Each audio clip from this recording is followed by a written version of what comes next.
ዳዊት ወልደ ጊዮርጊስ አድርገን ነው መጀመሪያ 13 ሰዎች ያሉበትን የአማራም ፋኖች በአንድነት ሊነጋገሩ የሚችሉበትን መድረክ ማመቻቸት ብቻ ፍላጎት የሆነ ሌላ ዓላማ የሌለው ቡድን መሆኑ በጽሁፍ ቀርጾ እነዚህን ቡድኖች ማለት ለማነጋገር ሄደውና እዛ ውስጥ በኋላም ሊቀመንበር ያደረግናቸው ትልቅ ሚና የተጫወቱት ልዑል ዶክተር አስፋወሰንን እና አምባሳደር ብርሃነ መስቀልን እና ስማቸው ያልተጠራ እንደ ወጣት ተፈራ የሚባል ወጣት በፋኖች ጋር ቅርበት ያለው መስፍን የሚባል ባተ ሚዲያ ያቀረቡት እነ ዳዊት አይነቶቹ ወጣቶችን እና ኃይለ ገብርኤልን የመሰሉትን ከዛ እንደ ልምድና ዕውቀት ያላቸው እንደ ዶክተር አክሎግና እንደ ፕሮፌሰር አለማንተ አይነት ሰዎች የተካተቱበት መጀመሪያ እንደውም 13 ነበር እውነት ለመናገር አንደኛዋ ሴት ናት ያለ ፈቃዴ ነው እዚህ ውስጥ የገባሁት የሚል ነገር ስለ ቀረበች ወደ ፋኖ ሰነዱን ከላክን በኋላ ስማችንን ዘርዝረን የሷን ማውጣት ነበረብን ሌላው 12ኛ የነበረው ሰው እኛ የምንሄድበትን ሂደት ውስጥ ተጨማሪ አካላት ይግቡ የሚል ሐሳብ አቅርቦ ተቀባይነት ባለማግኘቱ ጥሎ ወጥቶ 11 ሰዎች ነን እስከመጨረሻው አብረን የዘለቅነው 11ዳችንም በአንድ ላይ ተጉዘን የአማራ ፋኖ ብሔራዊ ንቅናቄ ከተመሰረተ በኋላ በማንዴት ነው የተቋቋምነው ማንዴታችንን አንብበን ለዚህ ስራ ስለተቋቋምን ስራችን ጨርሰናል ይሄ ኮሚቴ ይፍረስ ብለን በወጉ ያፈረስነው መሆኑን ነው ኦፍ ኮርስ እንዲቀጥል ሐሳብ ያቀረብን ሰዎች ነበርን ሌላ ስራ ሊሰራ ይችላል ይሄ ተከናወነው ነገር ቀላል አይደለም ማለት ነገር ግን ለጊዜው ድካምም ይሁን ምንም ይሁን አልታወቀም ለጊዜው ትልቅ ስራ ሰርተናል መጣንበት ስምምነትም ይሄን ማከናወን ነው ከዚህ ውጪ ብዙ ኢንተረስተን የለን የሚሉት ስለበዙ ይሄ ኮሚቴ ተበትኗል ነገር ግን መነሻው ይሄ ነው ይሄንን አገር ማወቅ ያለበት ይመስለኛል ያንተ ውትወታ ለዚህ አይነቱ አንድነት መምጣት ትልቅ ሚና እንዳለው ብዙ ሰዎች የሚያውቁ ስለማይመስለኝ እንዲያውቁት ለማድረግ ነው የምናገረው አንዳርጋቸው በጣም አመሰግናለሁ በእርግጥም ታሪኩ እንደዛ ሆኖ መገለጹ ጠቃሚነት አለው ለማንኛውም ወደ ዋናው ርዕሰ ጉዳያችን እንምጣ እንግዲህ ከዛ በፊት ወደ ሱዳን አምርታል ተብሎ አንድ እንደዚሁ ወሬ ተናፍሶ ነበር ለዛ ማስተካከያ ወይም ደግሞ ትክክለኛው መረጃ ለመስጠት በአንድ ቪዲዮ ሁኔታውን የተመለከተ ማብራሪያ ሰጥተበታል በዛ በሱዳን ካርቱም እንዲሁ ተመሳሳይ የጽምዶ የመጀመሪያ ክፍል ውይይት እንደተካሄደ ይታወሳል በኋላ ላይ በአካል የተገኛችሁበት በፖርት ሱዳን እንደዚሁ ውይይት አድርጋችኋል ይሄ ሙሉ መረጃ ባይቀርብልንም አንተና መሐመድ ሐሰን ያደረጋችሁትን ንግግር ጨምሮ አንዳንድ ክንውኖችን ለመከታተል ችለናል እንደው በቅድሚያ ይሄ መድረክ እንዴት ተመቻቸ ምንድነው የመድረክ ጽምዶ የተሰኘው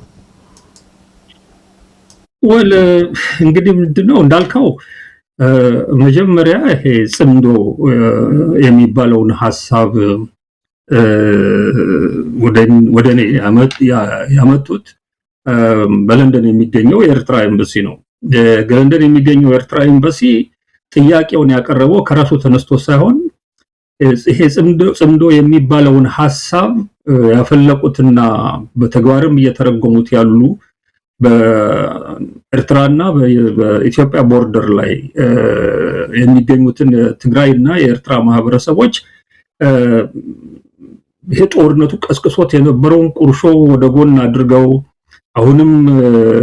የተፈጠረውን ውጥረት አርግበው ለመቶ ዓመታት አብረው ሲጋቡ ሲዋለዱ በጋራ ሲያርሱ ሲነግዱ በጋራ ሲያመልኩ የነበረበትን ሁኔታ ማምጣት ይኖርብናል ይሄን ጉዳይ ለፖለቲከኞቹ ወይ ለወታደራዊ መሪዎቹ ወይ ለፖለቲካ መሪዎቹ ልንተው አይገባም ዝም ብለን ካየናቸው ይሄንን ህይወታችን ያስቀጥላሉ ስለዚህ እኛ ኃላፊነቱን ወስደን ሰላማችንን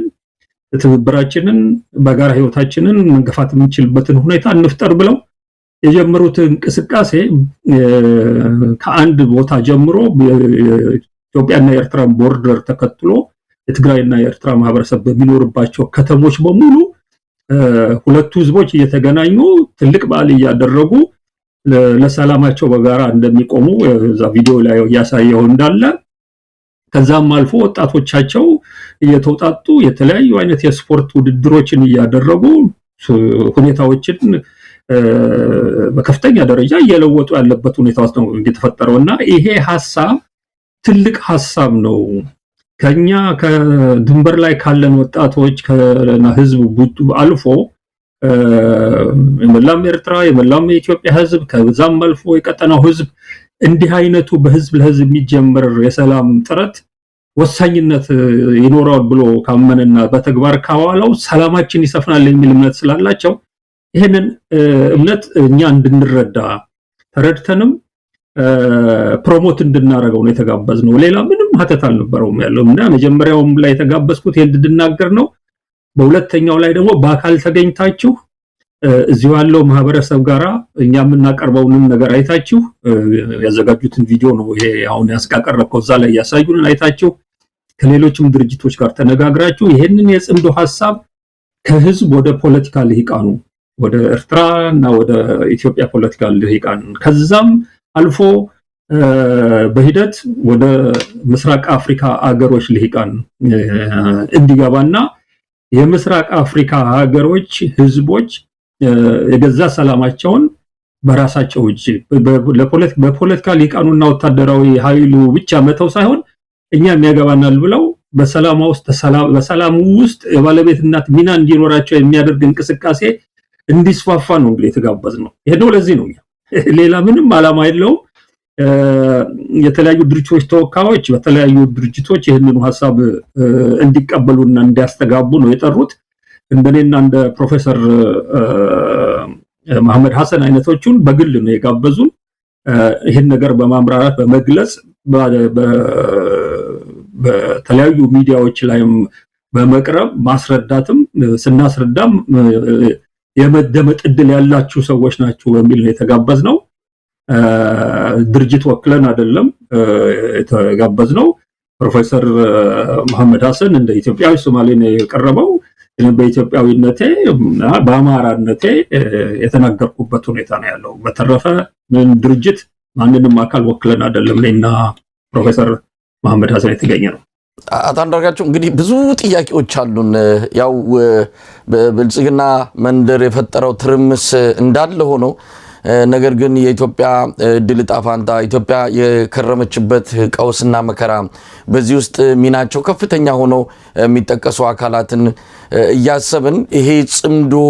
በሚል የተጀመረውን በከፍተኛ ጥርጣሬ የምንመለከት ዜጎች ቁጥራችን ቀላል አይደለም ነው። ምን ከዚህ ውጪ መፍትሄ አልታያችሁም? ይሄ ጽምዶ ከሚለው ሌላ ምክንያቱም ኢትዮጵያን በጋራ ሳንነጋገር የውስጥ ችግራችንን ሳንፈታ ሌሎች አካላትን ጭምር የተሳተፉበት እንዲህ አይነት መድረክ ላይ ለመገኘት ለምን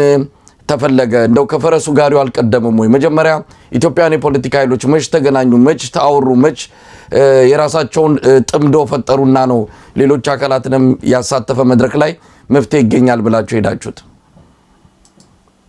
ይሄ የቀረብከው ጥያቄ እኮ ትክክል ነው። የጽምዶ ሐሳብ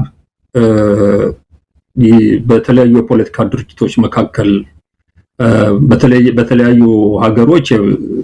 መንግስታት መካከል እንዲፈጠር ታቅዶ የተጠራ ስብሰባ ቢሆን ኖሮ አሁን ያልከው ነገር ትክክል ነው የሚሆን ያለው። ይሄ የህዝብ ለህዝብ በሰላም ላይ ባያገባኛል ስሜት የመቀላቀል የመገናኘቱ ጉዳይ የፖለቲካ ድርጅቶች ከሚሰሩት ስራ ጎን ለጎን ሊሄድ የሚችል ወሳኝ ስራ ነው። ለፖለቲካ ድርጅቶቹ አንተውላቸው የሚል የሲቪል ማህበረሰቡ ሙቭመንት ነው። እዛ ስብሰባ ላይ በኢትዮጵያ በኩል ትልልቆቹ ፖለቲካ ድርጅቶች እንደ ፋኖ እንደ ኦላና እንደ ህወሓት አይነቶቹ በተወካያቸው አልተገኙም እዚህ ስብሰባ ላይ። እዚህ ስብሰባ ላይ አነስተኛ የሆኑት የኢትዮጵያ የፖለቲካ ድርጅቶች ጋምቤላ፣ የጉሙዝ የመሳሰሉት ሰዎች በተናጋሪነት ቀርቧል። መጥተው እንዲናገሩና እንዲያስተጋቡ የተፈለገው ነገር የፖለቲካ ድርጅቶች ጋር የተያያዘውን ጉዳይ ሳይሆን በዋነኛነት ይሄ የጽምዶ ሐሳብ ጥሩ ሐሳብ መሆኑን በሁሉም ማህበረሰብ ውስጥ ሊስፋፋ የሚገባ መሆኑን ከዛም አልፎ በፖለቲካ ድርጅቶች በፖለቲካ ሊቃኑ አካባቢ መስፋፋት አለበት ነው እንጂ በጽምዶ ሐሳብ ዙሪያ የፖለቲካ ድርጅቶች ተቀምጠው በጋራ መክረው የጋራ አቋም ይዘው የሚንቀሳቀሱበት ሁኔታ ለመፍጠር የተዘጋጀ አይደለም። ይሄንን ምትል ከሆነ አንድ ነገር ማስታወስ ያለብን የብልጽግና መንግስት ደጋግሞ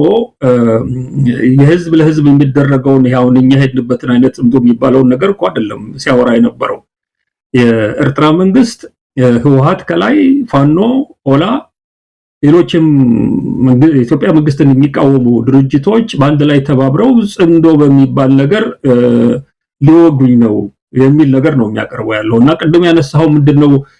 ያስበረገገው የኢትዮጵያ መንግስት ነው የምትለው ይሄ ጽምዶ ብሎ ፖርት ሱዳን ላይ የተደረገው ስብሰባ እነዚህ ኃይሎች የመጨረሻውን ኬኩን ሁሉ ጋግረው አይሲንግ የሚባለው ኬኩን የማሳመሩን ስራ ፖርት ሱዳን ላይ እየሰሩት ነው። አሁን እዛ ቦታ ላይ የመጨረሻው ጌጥና መኳኳያ ነገር የገባለት ነው። ከዚህ በኋላ